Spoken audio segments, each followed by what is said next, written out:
Hi, welcome to RDP academy. Friends, గుప్తుల కాలంలో శాస్త్ర సాంకేతిక రంగంలో అనేక విషయాలు కనుగొనబడ్డాయి. వీరి కాలంలో అనేక ముఖ్యమైన గ్రంథాలు రచించబడ్డాయి. కనుక గుప్తుల కాలాన్ని కావ్యయుగంగా అభివర్ణిస్తారు.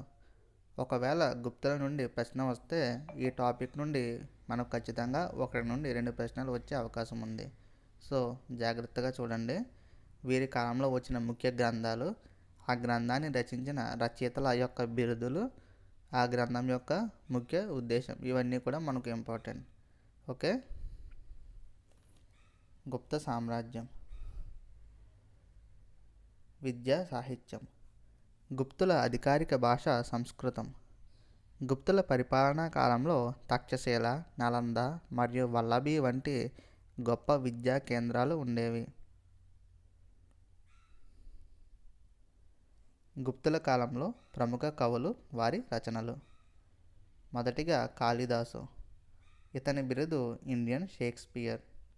ఓకే, ఇండియన్ షేక్స్పియర్ అనే బిరుదు కలిగిన కవి ఎవరు అంటే కాళిదాసు. ఇతను 2వ చంద్రగుప్తుని ఆస్థాన కవి. ఇతని రచనలు అభిజ్ఞాన శాకుంతలం, మాళవికాగ్నిమిత్రం, విక్రమోర్వశీయం. ఈ 3 కూడా నాటకాలు. ఓకే, అభిజ్ఞాన శాకుంతలం, మాళవికాగ్నిమిత్రం, విక్రమోర్వశీయం, ఈ 3 కూడా నాటకాలు. రఘువంశం, కుమార సంభవం, మేఘదూతం, ఋతు సంహారం, ఈ 4 గ్రంథాలు కూడా కావ్యాలు. ఓకే, కాళిదాసు మొత్తం 7 రచనలు చేశారు. 1 అభిజ్ఞాన శాకుంతలం, మాళవికాగ్నిమిత్రం, విక్రమోర్వశీయం, రఘువంశం, కుమార సంభవం, మేఘదూతం, ఋతు సంహారం. పై 3 కూడా నాటకాలు, ఈ 4 కూడా కావ్యాలు. కాళిదాసు రచించిన అభిజ్ఞాన శాకుంతలం ప్రపంచంలోని ఉత్తమ 100 సాహిత్య రచనలలో ఒకటిగా నిలిచింది. ఈ కావ్యం యూరోపియన్ భాషలలో అనువదించబడిన తొలి భారతీయ గ్రంథం. ఓకే, యూరోపియన్ భాషలలో అనువదించబడిన మొట్టమొదటి భారతీయ గ్రంథం అభిజ్ఞాన శాకుంతలం.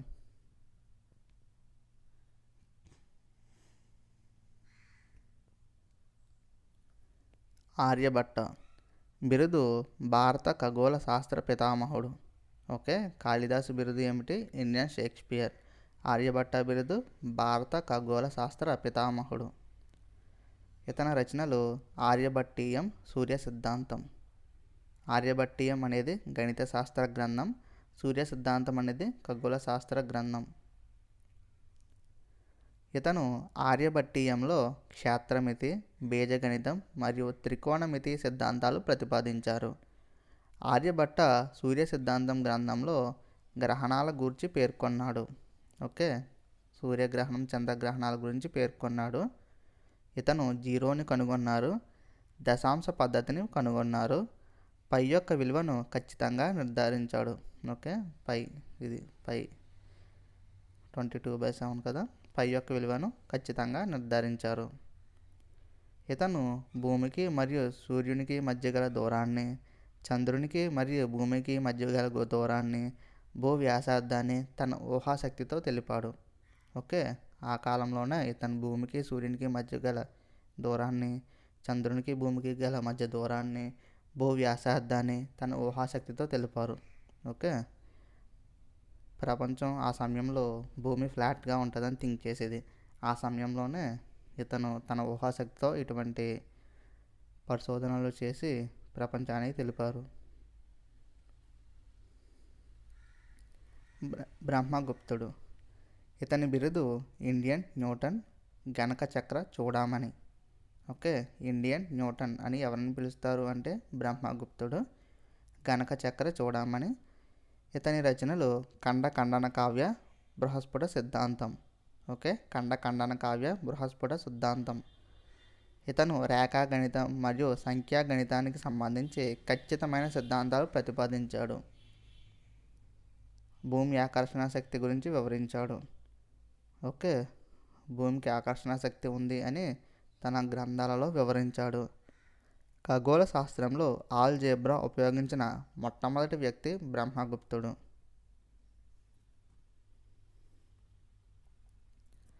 సుశ్రుతుడు. భారతదేశ శాస్త్రచికిత్స పితామహుడు. ఓకే, శాస్త్రచికిత్స పితామహుడు సుశ్రుతుడు. ఇతను సుశ్రుత సంహిత అనే వైద్య గ్రంథాన్ని రచించారు. ధన్వంతరి ఆయుర్వేద పితామహుడు. ఓకే, ఆయుర్వేద పితామహుడు. ఇతను ఆయుర్వేద నిఘంటువును రచించాడు. ఇది ఒక వైద్యశాస్త్ర గ్రంథం. వరూరుచి ఇతను ప్రాకృత ప్రకాశం అనే వ్యాకరణ గ్రంథాన్ని రచించాడు. ఇది ప్రాకృత భాషలో మొట్టమొదటి వ్యాకరణ గ్రంథం. ఓకే, ప్రాకృత భాషలో మొట్టమొదటి వ్యాకరణ గ్రంథాన్ని రచించింది వరూరుచి. ఆ గ్రంథం పేరు ప్రాకృత ప్రకాశం. పాణిని రచించిన అష్టాధ్యాయి గ్రంథానికి వర్తిక అనే పేరు గల వ్యాఖ్యను రచించారు.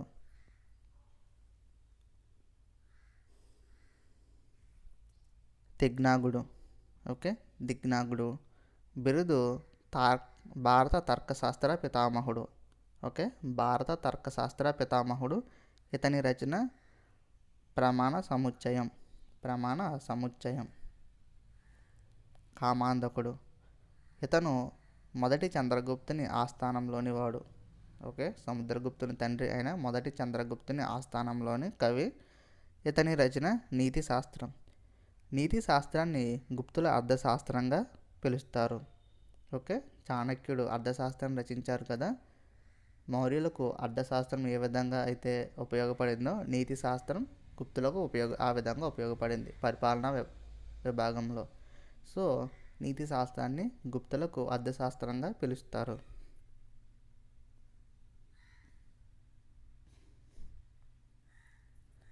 వారాహి మిహిరుడు.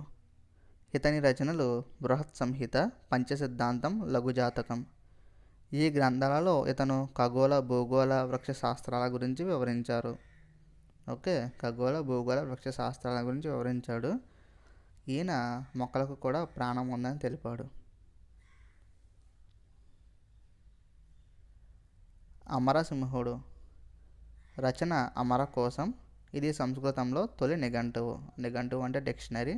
సంస్కృతంలో తొలి డిక్షనరీ వచ్చి అమర కోసం రచించింది అమరసింహుడు. విష్ణు శర్మ ఇతను పంచతంత్రం అనే నీతి కథలు రచించాడు. పంచతంత్రాన్ని సంస్కృతంలో రచించాడు. ఓకే, పంచతంత్రం అనే నీతి కథలను రచించిన కవి విష్ణు శర్మ సంస్కృతంలో పంచతంత్ర గ్రంథాన్ని రచించారు.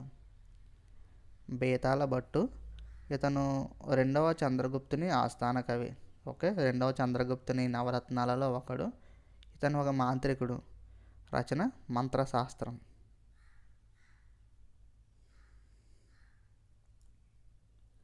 ఘటకూర్పుడు ఇతను కూడా రెండవ చంద్రగుప్తుని నవరత్నాలలో ఒకడు. ఇతను శిల్పం మరియు వాస్తు శాస్త్రాలలో నిపుణుడు.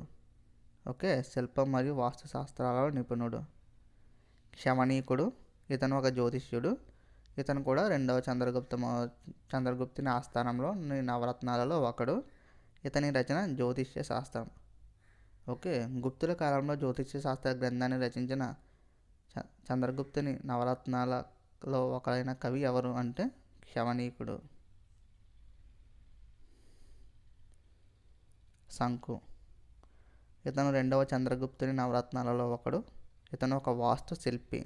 రచన శిల్పశాస్త్రం. ఓకే, విజ్ఞానేశ్వరుడు ఇంపార్టెంట్ మనకు. ఇతని రచన వచ్చి మితాక్షరి. ఓకే, ధర్మశాస్త్ర గ్రంథం. తూర్పు చాళుక్యుల కాలంలో న్యాయ వివాదాలు పరిష్కరించడానికి ఈ గ్రంథం మనకు చాలా ఉపయోగపడింది. ఓకే, ఏపీ హిస్టరీలో మనకు వస్తారు తూర్పు చాళుక్యులు, తర్వాత కాకతీయులు, రెడ్డి రాజులు. వీరి కాలంలో న్యాయ వివాదాలు పరిష్కరించడానికి మితాక్షరి గ్రంథం అలాగే మనుస్మృతిని ఆధారంగా తీసుకుని పరిష్కరిస్తారు. ఓకే, ఈ మితాక్షరి గ్రంథం మోస్ట్ ఇంపార్టెంట్. ఇది ఒక ధర్మశాస్త్ర గ్రంథం. ఇది యజ్ఞవాల్క స్మృతిపై ఒక వ్యాఖ్యాన గ్రంథం. బసన ఇతని రచన స్వప్న వాసవదత్త. సంస్కృతంలో తొలి నాటకం. ఓకే, కాళిదాసు రచించిన రచనల కంటే ముందే ఇతను సంస్కృతంలో తొలి నాటకాన్ని రచించారు. ఇతర గ్రంథాలు మనం చూస్తే వాత్సాయన కామసూత్ర, క్షేమేంద్రుడు బృహత్ కథామాంజరి, వజ్జీకుడు కౌముది మహోత్సవం. కౌముది మహోత్సవం మనకు ఇంపార్టెంట్. మొదటి చంద్రగుప్తుని పట్టాభిషేకం, అతని స్వతంత్రం గురించి మనకు తెలుపుతుంది. జీమూత వాహనుడు దయాభాగ, శూద్రకుడు మృచ్చకటికం, సుబంధు వాసవదత్త, అసాంగుడు యోగాచారం. ఓకే, ఇవి ఇతర గ్రంథాలు. మనం వైద్య శాస్త్ర గ్రంథాలు. ఓకే, గుప్తుల కాలంలో వచ్చిన వైద్య శాస్త్ర గ్రంథాలు మనం చూస్తే సుశ్రుతుడు సుశ్రుత సంహిత, ధన్వంతరి ఆయుర్వేదం, వాగ్భటుడు అష్టాంగ సంగ్రహం, పాలకాప్యుడు హస్తాయుర్వేదం. ఓకే, హస్తాయుర్వేదం అనేది పశు వైద్య గ్రంథం. ఓకే, హస్తాయుర్వేదం అనే పశు వైద్య గ్రంథాన్ని రచించిన గుప్తుల కాలం నాటి కవి ఎవరు అంటే పాలకాప్యుడు. Most important. నవనీతకం అనే ఔషధ తయారీ గ్రంథం ప్రజలలో మంచి ఆదరణ పొందింది. ఓకే, సొంతంగా ఔషధాలు ఎలా తయారు చేసుకోవాలి అనేది ఈ గ్రంథంలో ఉంటుంది. ఈ గ్రంథం పేరు నవనీతకం. ఇది గుప్తుల కాలంలో ప్రజలలో మంచి ఆదరణ పొందింది. సో ఇది ఫ్రెండ్స్ ఈ వీడియో మనకు మోస్ట్ ఇంపార్టెంట్. దీనిలో గుప్తుల కాలంలోని ప్రముఖ రచయితలు, వారి యొక్క రచనలు, వారి యొక్క బిరుదులు, అలాగే వీరి కాలంలో వచ్చిన శాస్త్ర సాంకేతిక రంగంలో మార్పులు, జీరోని కనిపెట్టడం కానీ, ఒక ఖగోళ విషయాలు, అలాగే శాస్త్ర చికిత్స, ఇవన్నీ కూడా మనకు మోస్ట్ ఇంపార్టెంట్. ఓకే, నెక్స్ట్ వీరి కాలంలో యొక్క వాస్తుశిల్పాలు, వీరి యొక్క ముఖ్యమైన నిర్మాణాలు మనం తెలుసుకుందాం. అంతటితో గుప్తుల యొక్క చరిత్ర మనకు కంప్లీట్ అవుతుంది. So thank you for watching. Video కనుక నచ్చినట్లయితే లైక్ చేయండి, అలాగే మా ఛానల్ సబ్స్క్రైబ్ చేసుకోవడం మాత్రం మర్చిపోవద్దు.